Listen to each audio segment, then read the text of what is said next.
Ready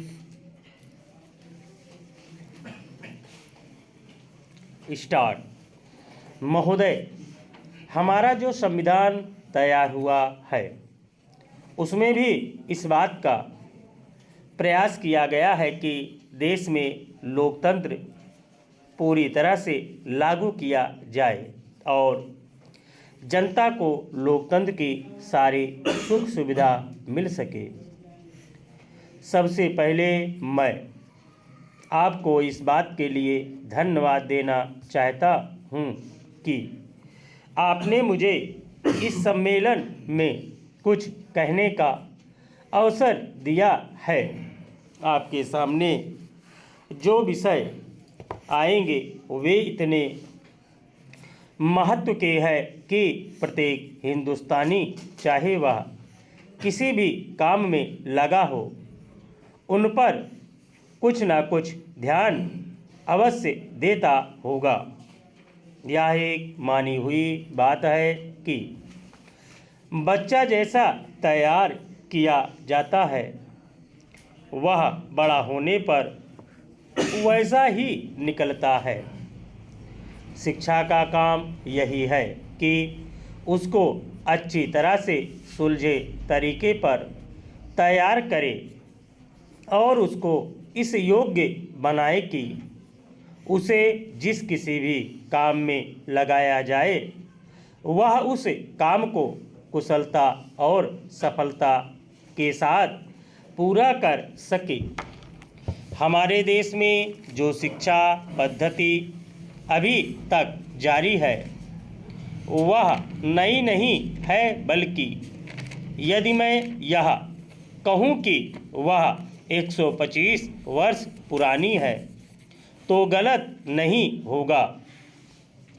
125 वर्ष से पहले जिस उद्देश्य को सामने रखकर यह शिक्षा पद्धति जारी की गई थी वह उद्देश्य अब नहीं रहा, पर शिक्षा पद्धति अब तक लगभग वही है।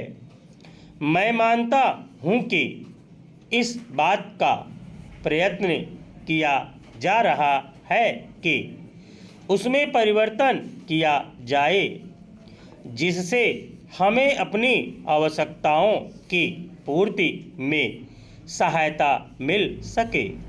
जहाँ तक मुझे मालूम है इस काम में अभी तक हम सफल नहीं हुए हैं।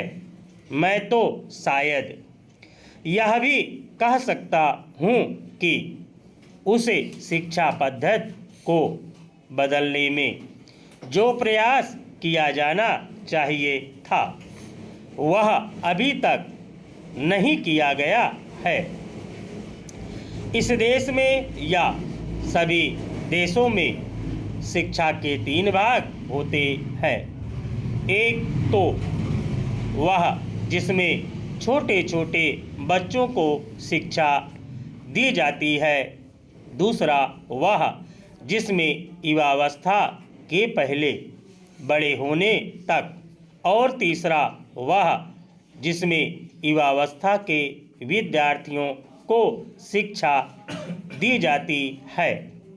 इन तीनों भागों की शिक्षा पद्धतियाँ अलग अलग हैं, परंतु वे एक दूसरे से मिलती जुलती होती है और एक से दूसरे में जाने में कोई कठिनाई नहीं होनी चाहिए। इसलिए यदि हम अपने देश की शिक्षा में सुधार चाहते हैं तो सबसे अधिक आवश्यक यह है कि सर्वप्रथम प्राथमिक शिक्षा में, उसके बाद माध्यमिक शिक्षा और फिर विश्वविद्यालय शिक्षा में सुधार किया जाना चाहिए। स्टॉप।